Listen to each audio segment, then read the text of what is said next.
Il s'agit d'un type plus sophistiqué de stations météorologiques, dit abris météorologiques automatiques, qui ont été installés le long du littoral et qui enverront directement les informations recueillies dans ce centre de données de la Direction générale de la météo. Ça commence à Kango, Coco Beach, Nyonye, Gamba, Nchorovo et Mayumba. Il y a 6 stations.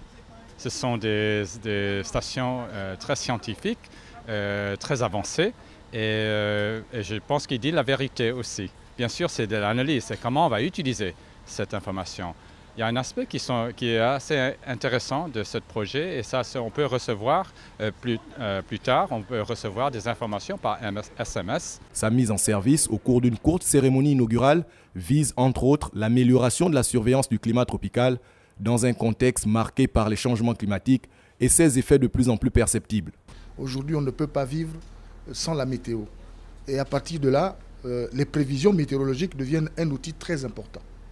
Très important et c'est la raison pour laquelle je me satisfais. Je suis également heureux vraiment d'inaugurer cette salle qui va être un outil de contrôle, de prévision très important. Fruit d'un partenariat avec le PNUD, l'exploitation et la maintenance des équipements exigent une ressource humaine qualifiée. Cet accompagnant doit s'accompagner d'un effort particulier de la part du gouvernement pour nous donner les moyens d'entretien. Parce que vous comprenez, des stations sur 6 sites sur la façade maritime qui est une zone de mangrove généralement et de plaines. Donc il faut vraiment de la ressource. Les données de ces stations météorologiques sont envoyées par circuit de communication sous une forme codée qui a été développée pour les services à l'aviation.